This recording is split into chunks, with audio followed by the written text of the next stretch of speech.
right. Good day one. I think I've said it before. I've been around a lot of day ones that weren't great, but our guys did a good job. They're playing with great energy and enthusiasm. You know, some early mistakes, but we've also had a lot of time to prep for practice one. So it's going to be about how we can learn and move forward from here. Go ahead and open it up. You're on the right there. Yeah,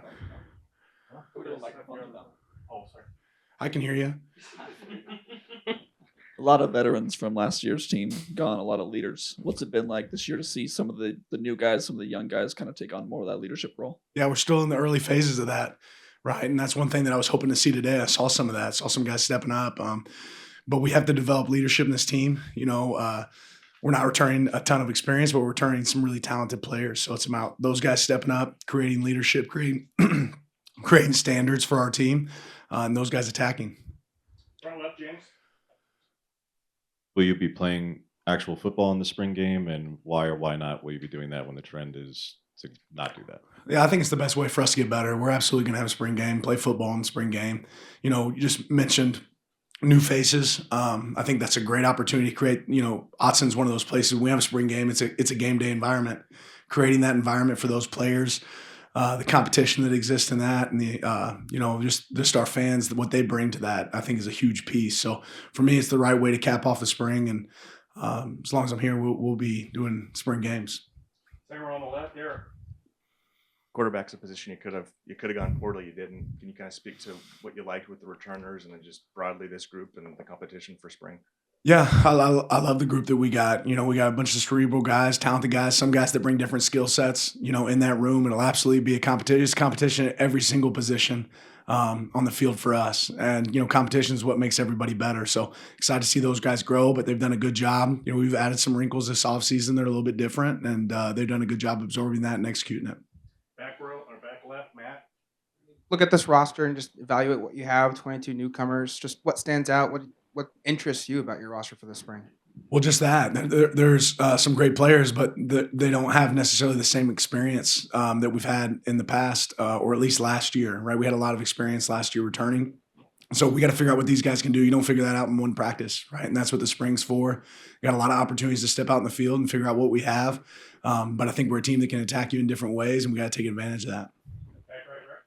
Coach, more than a dozen freshmen obviously on this squad. Just what are you looking for from some of the young guys early on in this, you know, first couple of practices, and what do you see from some of the freshmen in this first day of practice?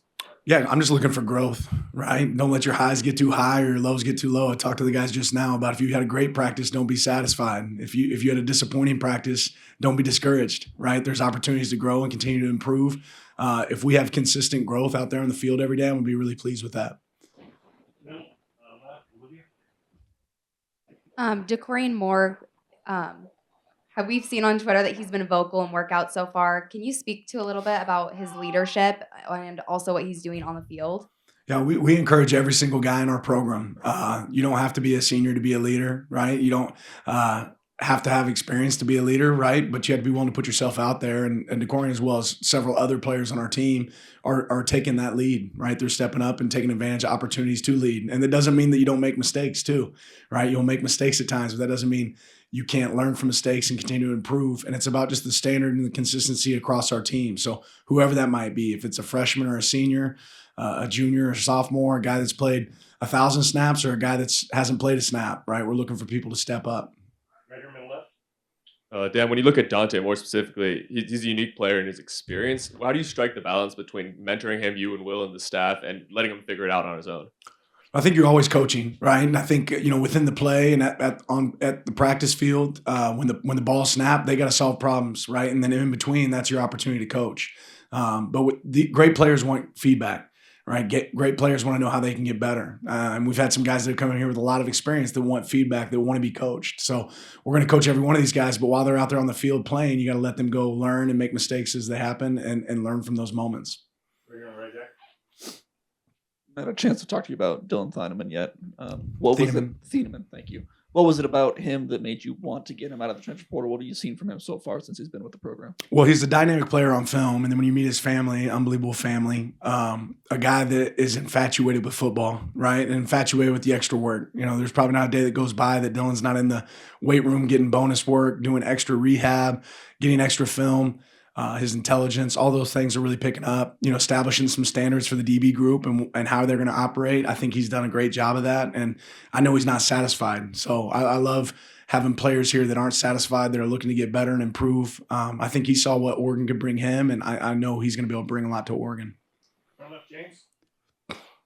Will you be splitting reps between squads like you have in the past, and how will that impact particularly the offensive line with 3 new transfers?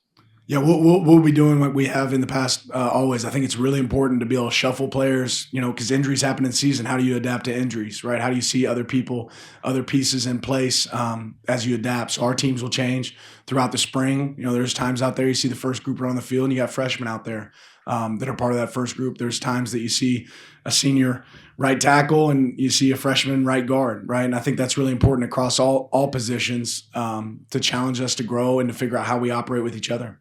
Second row left there. Attracted with Coach Douglas and a hiring process, and then just, I guess, how does he fit with the team and also the staff? I know that's really important.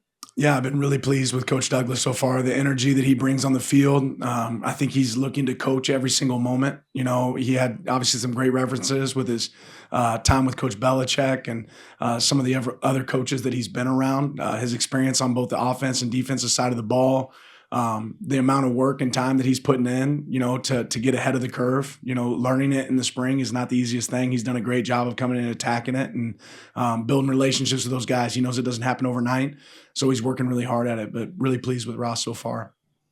Back left, Matt. You always talk about development, and I think last year's freshman class, only 2 guys played.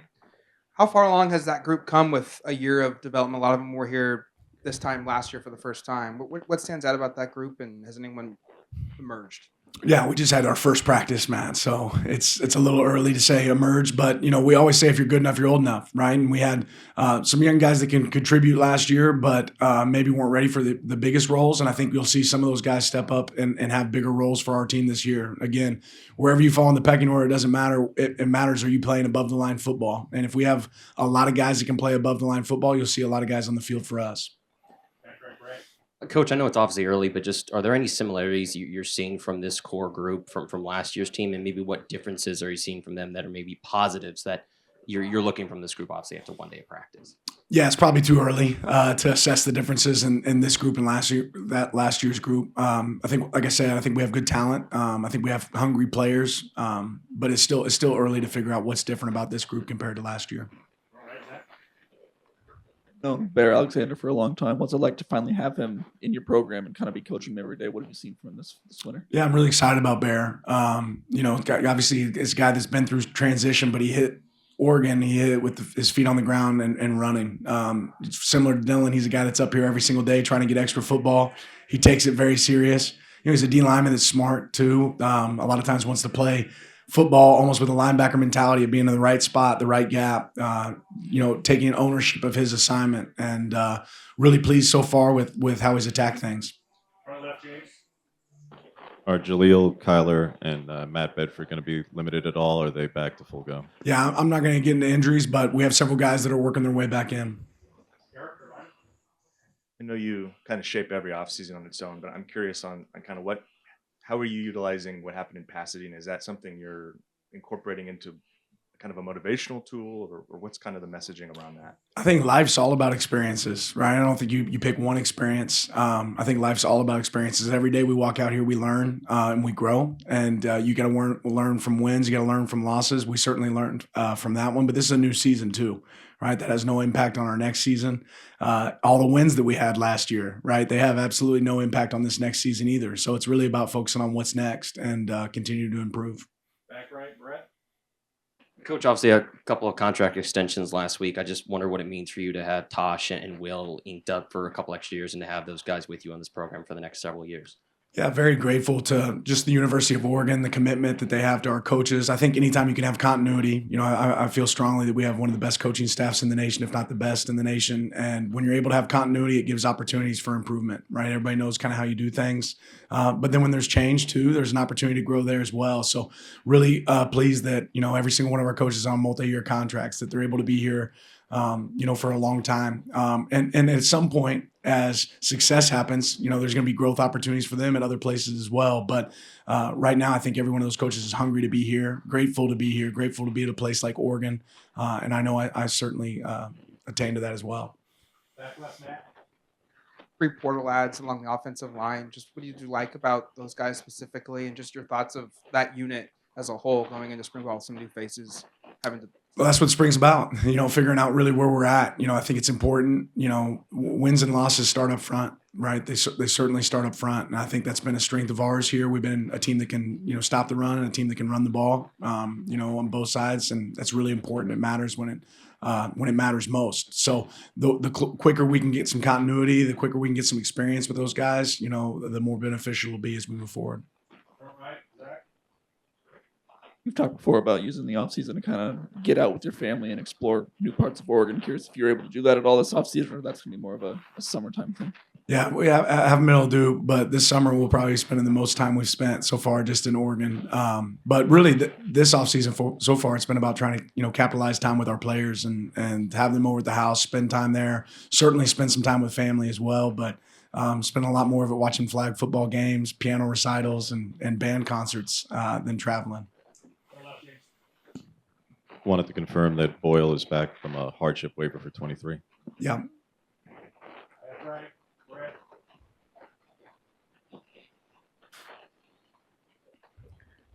Last year, guys' running back, core had felt like a lot more depth this year. Looking at the roster, just only a handful. Just what are you seeing from Noah, maybe taking up and stepping into that RB1 role, and just how do you kind of, make something work with only a handful of running backs in the back room? Well, I think we have a lot of depth at our running back position. What you don't see is we don't have necessarily a ton of experience, right? So I think there's a lot of great talent in that room. Have as many scholarship backs as we've had here, and more coming. So really excited about that group, what they can do. But that's what this spring's about, is figuring out who will roll, and it'll always be competition at that position like every other position for us. But the more guys we can get to play winning football there, the better we're going to be as a team. 2 more, front right, Zach. The practice fields obviously look a little bit different now. You guys were in Autzen today. Is that going to be the plan this spring? You going to be in the Mo at all? Is it going to be all at Autzen? Just curious the plan. Yeah, the great benefit is we still have 2 fields that we can use, to our disposal. And I'll say this, the opportunity for growth as a program, it means continuing to invest in the program. And you look out in our backyard right now, there's a lot of surgery going on in those fields, with the opportunities that are coming with, new buildings, new practice fields. So that's a challenge that we certainly welcome, but yeah, we still have access to the Mo, still have the opportunity to play in Autzen. So a lot of fields that we can use. Last question here in the front left, James. You mentioned Dylan earlier, and you certainly have a couple of other additions still to arrive in the secondary. But what answers are you hoping to get over the next 6 weeks, specifically there when you have to replace all the starters in the secondary? Dan, what clarity do you need 6+ weeks from now? Tell me what you're looking for here. I'm not sure what you're looking for. I want good football. How confident do you need to be in the 2 deep? It's always in general, but how confident do you need to be by the end of spring as opposed to having unanswered questions for fall camp? As confident as we can be. I don't know when that happens, when it reveals itself, what it looks like. I think we have a lot of really talented players that can play winning football on the back end for us, right? But that's what spring's about, establishing. I'm not going to walk away with any preconceived notions of what this offseason will tell us, right? But I think a lot of times it gives you answers to what you have to continue to improve as you head into fall camp. I do think we have the people in the back end that are going to help us play winning football and be a team to compete with.